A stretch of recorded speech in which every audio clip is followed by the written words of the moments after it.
اس module کے اندر ابھی تک ہم نے جو کچھ سیکھا ہے اس کو استعمال کرتے ہوئے ہم ایک اس طرح کا ڈیمو ویب پیج ڈیزائن کریں گے۔ جو ویب پیج آپ ڈیزائن کریں گے وہ ایگزیکٹلی اسی طرح کا ہونا چاہیے جس طرح کا آپ کو اس ایگزامپل کے اندر نظر آ رہا ہے۔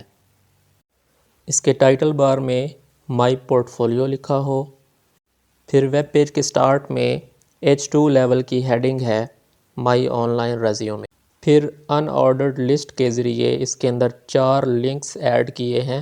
آپ اس کے اندر کوئی بھی ڈیمو لنکس ایڈ کر سکتے ہیں۔ پھر اس کے بعد آپ کی پروفائل پکچر اور اس کے نیچے آپ کا نیم اور 1 لائنر ٹیگ لائن ایڈ کریں گے۔ پھر آپ H4 ٹیگ اور ان آرڈرڈ لسٹ کو استعمال کرتے ہوئے 4 سیکشنز بنائیں گے جیسا کہ اس ایگزامپل میں شو ہو رہے ہیں: my experience, my education, my hobbies and contact information. اس ویب پیج کو بنانے کے بعد آپ اس کے کوڈ کو گٹ ہب ریپوزیٹری کے اندر ہوسٹ کر سکتے ہیں۔ اس ویب پیج کو گٹ ہب کے اندر ہوسٹ کرنے کے بعد اس کا لنک اس ویڈیو کے کومنٹس کے اندر شیئر کریں تاکہ آپ کو اس کے بارے میں فیڈ بیک دیا جا سکے۔